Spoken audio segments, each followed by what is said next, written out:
Қазақтың қандай ұлттық ойындарын білесіңдер? Шертпек, тағы? Қанталапай, тағы? Арқан тартыс, күрес, оқтау тартысы жарайсыңдар. Ал балалар, теңге алу ойнаймыз. Бұл да қазақтың ежелден келе жатқан ойын, ұлттық ойынымыз. Бұл ойынға екі қатысушы қатысады.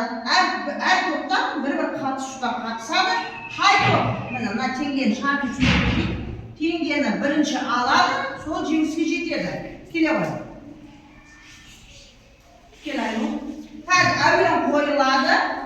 Әуен қойылған кезде сендер шамасында шеңбер айналып, әуен тоқтаған кезде теңгені аласыңдар. Кім жылдамдықпен теңгені алады, сол жеңіске жетеді. Түсінді ғой, иә?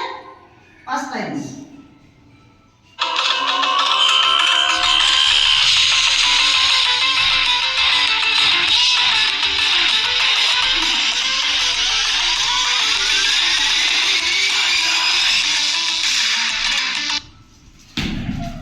Ой, жарайсың.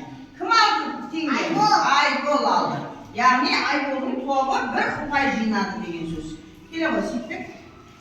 Кел, ағым. Кел. Дайындаламыз. Жөндеп шабамыз, жарай ма? Дайындаламыз. Бастады.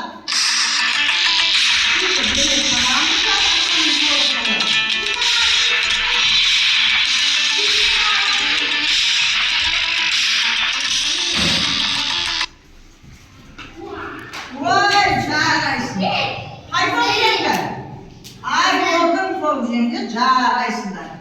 Теңге алу ойын шартын түсіндіңдер ғой, иә? Жарайсыңдар балалар. Балалар, бұл шертпек ойыны.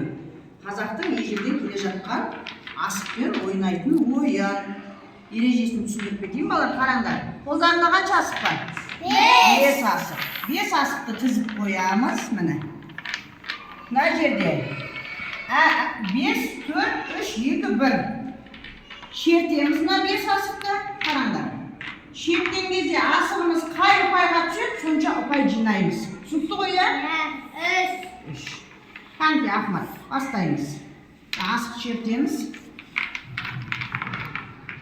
4, 2, 3,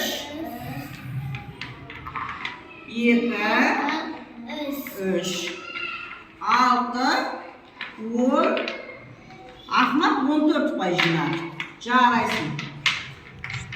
Осылай жалғастырып ойнай береміз 5 асықпен, түсінді ғой?